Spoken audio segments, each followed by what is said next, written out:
Tundiya li ser jinan di şer û rewşa derasayî de zêdetir dibe. Di şerê Sûriyê de Daişê gelek Kurdên êzîdî û keç û jinê wan revan dibûn.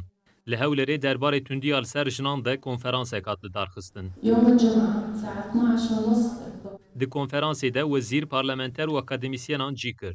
Wezîra berpirsiyara karê jinên li Iraqê Bayan Nûrî diyar kir, tundiya li ser jinan ne tenê li malê li kolanan jî dibe, ji ber şer jî ev tundî zêdetir bûye. تا ڕادەیەک زۆر هەیە هەرچەنە لە سەر جەموڵاتەکانی دنیادا توندوتیژی بەرامبەر بە ئافرەتان دەکرێت هەر تەنها لە عێراقدا نییە بەڵام دەڵێن لە عێراقدا جگەلەوەی کە زۆر توندوتیژی هەیە. Serokêşandeya jinana Herêma Kurdistanê Pahşan Zengenet destnîşan kir ev konferans ji bo tundî û destdirêjiya Daişê civaka navnetewî de bêzanîn hatiye li darxistin.